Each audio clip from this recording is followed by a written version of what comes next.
Fala pessoal, tudo bem com vocês? Sim, o Campeonato Brasileiro tem um novo líder. O Palmeiras não tomou conhecimento, amassou o Inter na Arena Barueri e o jogo teve tantos destaques, mas eu poderia citar aqui o Endrick, o Zé Rafael, o Marcos Rocha, o Rony.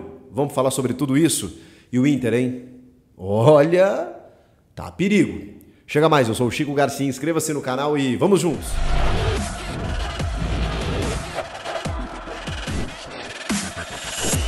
É claro que como torcedor do Grêmio, eu ficaria feliz com um empate e até com uma vitória do Inter, porque seguraria esse Verdão que quando chega na reta final costuma ser embaçado.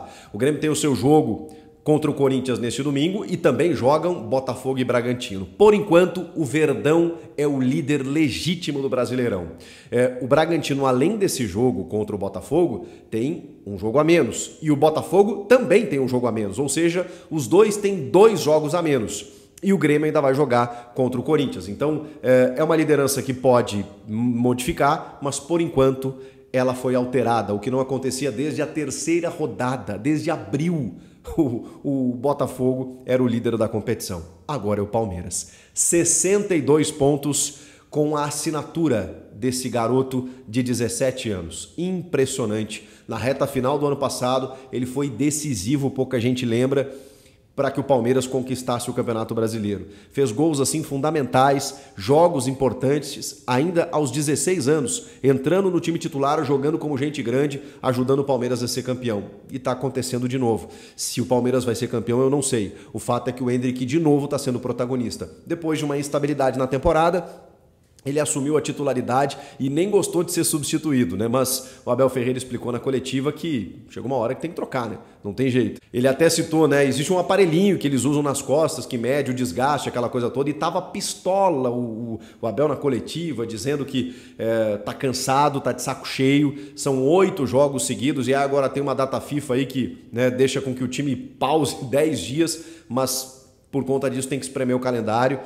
E até foi questionado pelo Alexandre Silvestre, que sempre pressiona bem o Abel, assim, faz bons questionamentos, e disse que se ele pode cogitar não continuar ano que vem. O Abel desconversou, disse que vai pensar, que não quer pensar nisso agora, mas a gente vai ver. Tipo assim, olhou para frente, tipo, próxima pergunta. Seguiu adiante no assunto. Não quis se alongar a respeito disso. Mas falando do jogo, porque ainda estamos em 2023 e o Palmeiras ainda é um candidato ao título, bom, o Inter, eu não posso afirmar que o Inter jogou a não jogar, que o Inter facilitou. Eu jamais poderia falar isso publicamente, porque ali tem profissionais, né? Tem jogadores que estão defendendo o distintivo de um clube. Falando sério mesmo, não acho que seja algo, digamos assim, proposital. O Inter perdeu alguns gols na frente do goleiro, o que tem sido tônica do time nos últimos jogos, né? E se fosse um jogo diferente do que o Inter vem fazendo, talvez a gente pudesse estranhar. Não foi o caso, né? O Inter vem jogando mal há muito tempo. E vamos colocar que era a tendência, né? Jogando contra um Palmeiras embalado, mesmo depois de ter perdido para o Flamengo, e aí precisando se recuperar. Mas a tendência, né? São 2 realidades muito distintas hoje, né? Palmeiras e Inter. A tendência era uma vitória do Palmeiras. Da forma que foi, inclusive sim, é só você olhar a tabela de classificação. Um disputa o título e outro para escapar do rebaixamento. E o Inter ainda não escapou. O Inter está muito a perigo. 43 pontos, tem jogos difíceis, ok, daqui 15 dias... Mas o Inter precisa fazer uma pontuação mínima, né? Até porque tem uma briga muito difícil também para permanecer na Série A. Eu acho que o Inter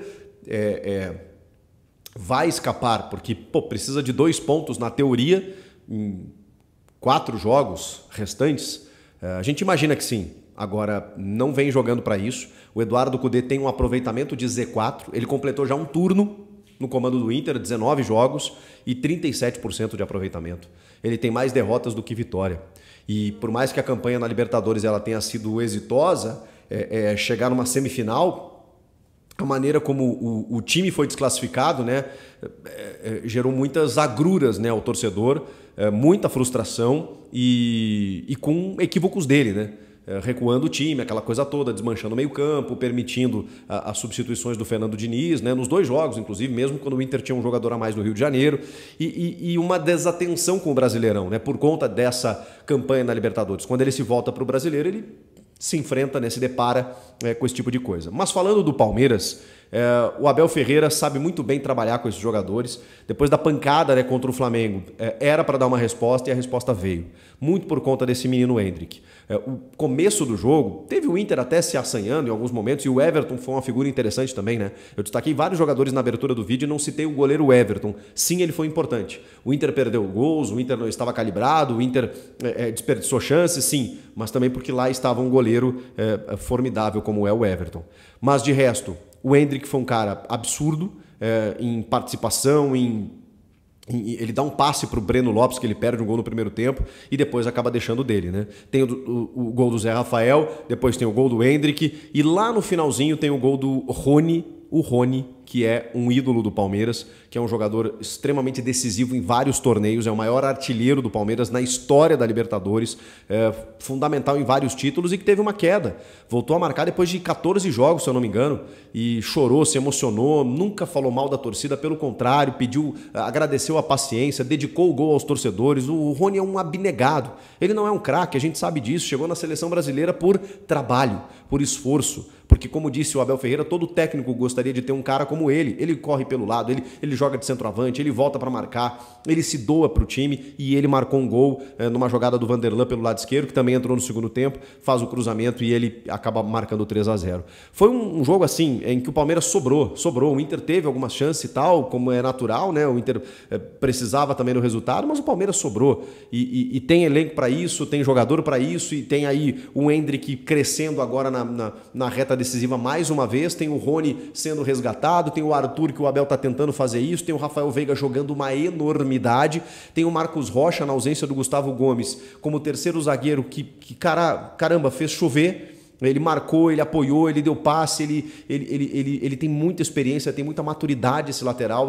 Cara, é impressionante o que ele faz. E se ele joga de lateral ou joga de terceiro zagueiro, ele cumpre função. Ele é um cara assim acima da média na função, na posição. E é por isso que ele é mantido, né? E aí você pode abrir o Mike numa segunda linha e o Marcos Rocha ali, muitas vezes até saindo um pouco mais para dar um passe, para fazer uma construção, mas também para fazer aquela recomposição defensiva que ele faz muito bem. O Abel tem o time do Palmeiras na mão, e esse time do Palmeiras, quando cresce na hora decisiva, a gente tem que abrir o olho com certeza. É um time que voltou a ser líder, assumiu a ponta do Brasileirão e agora é mata-mata, como eu já disse. Quem tropeçar menos vai ser o campeão desses postulantes, e o Palmeiras é mais do que o postulante. Ele agora virou um favorito, dá para dizer assim. Se o Flamengo tivesse vencido o seu jogo contra o Fluminense, era um bom candidato, porque ele tem um jogo a menos para fazer, ele tem muitos jogos em casa, estaria embalado, mas não foi o que aconteceu. Tropeçou diante do Fluminense. O Palmeiras fez o seu dever de casa, muito bem por sinal. 3-0 sobre o Inter. Agora tem outros jogos, tem outros times também? Tem. Mas o Palmeiras está fazendo sua parte, está embalado na reta final e pode muito bem ser mais uma vez campeão brasileiro. Que loucura que tá esse campeonato, e o Palmeiras assumiu a ponta mais uma vez. O que vocês acharam do jogo? Comenta aqui, inscreva-se no canal, ativa a notificação, ativa o sininho. Eu estou postando conteúdos todos os dias, o tempo inteiro, e agora nessa reta final eu vou produzir muito aqui para você. E logo, me perdoem pelo eco, tem estúdio novo, tem um visual novo para vocês aqui, com áudio e vídeo, obviamente, muito melhores. Muito obrigado a todos. Até a próxima. Tchau!